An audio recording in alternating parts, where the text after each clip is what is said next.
L'édito politique sur Europe 1. Bonjour Nicolas Bétou. Bonjour Dimitri. Édouard Philippe lancera demain son parti politique à lui. Pour l'instant, ça agace beaucoup au sein de la majorité En Marche. Mais vous nous dites ce matin que c'est la droite qui surtout devrait s'en inquiéter. Absolument. Bon, que ça énerve la République En Marche, rien de plus naturel. Édouard Philippe a beau avoir été Premier ministre et à ce titre chef de la majorité, il n'a jamais pris sa carte du parti.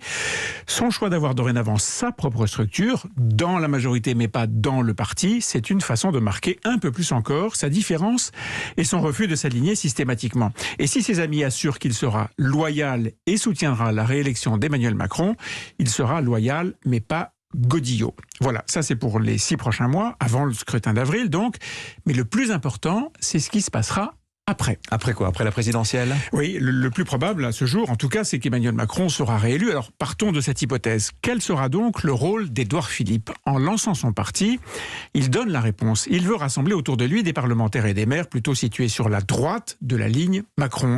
Ils feront partie de la majorité, ils en seront une composante, mais à droite, et ils feront contrepoids à la gauche de la majorité qui, elle aussi, a commencé à s'organiser. Si second quinquennat Macron il y a, alors le pilotage de la majorité sera beaucoup plus complexe. Mais vous disiez en introduction, Nicolas, que c'est plutôt la droite qui devrait s'interroger. Eh bien oui, parce que le lancement du nouveau parti d'Édouard Philippe devrait effectivement avoir des conséquences dévastatrices sur cette famille politique. Je reste sur l'hypothèse d'une victoire de Macron. Alors on ne sait pas très bien où en sera Marine Le Pen au moment de l'élection, mais ce qui est certain, c'est que si elle perd une 3e fois la présidentielle, alors les règlements de compte internes seront inévitables. Éric Zemmour a déjà profondément déstabilisé le Rassemblement national. Le parti est divisé sur la ligne politique à tenir et rien ne dit qu'il pourra rester uni. Et c'est la même chose pour la droite républicaine. Si Emmanuel Macron gagne son ticket d'entrée pour un second quinquennat, cette 3e défaite d'affilée pour LR provoquera un tremblement de terre sur le parti.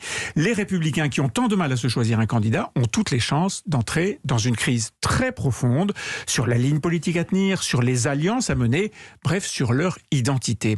Ce parti est déjà traversé par les démons de la tentation Zemmour, encore lui. Alors vous pensez, en cas de défaite, ça va sérieusement tirailler et tout sera en place pour un éclatement. Donc vous faites l'hypothèse d'une fracturation des Républicains. Oui, parce que cette droite qui ne sait pas très bien aujourd'hui faire la synthèse entre un courant plutôt souverainiste et un courant plutôt libéral, cette droite qui ne sait pas très bien comment traiter la question de l'extrême droite qui les hante depuis que la famille Le Pen les bouscule, eh bien cette droite sera à ramasser. Et ce pourrait bien être alors le moment Laurent Wauquiez, adepte d'une ligne très à droite et qui sera susceptible, pourquoi pas, de récupérer, oui, les déçus du Rassemblement national. Et ce sera le moment d'Édouard Philippe qui sera là avec son nouveau parti de quasi-droite pour récupérer ceux des Républicains qui vivront mal l'inévitable dérive droitière de leur parti. Bon, à ce moment-là, la droite de gouvernement, la droite républicaine, telle qu'on la connaît depuis les débuts de la Ve République, ce courant issu du gaullisme n'existera plus.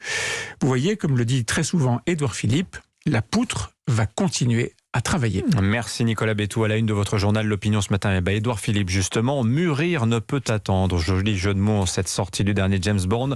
Et à l'Hirondère, une tribune de Gérard Longuet, l'ancien ministre de la Défense. Aujourd'hui s'occupe de l'évaluation des choix scientifiques et technologiques pour le Parlement. Plaidoyer pour le nucléaire, choix réaliste, dit Gérard Longuet, pour la décarbonation de l'économie. Justement, on en parle ce matin avec l'invité d'Europe Matin à 8h13, Barbara Pompili, la ministre de la Transition écologique. À tout de suite.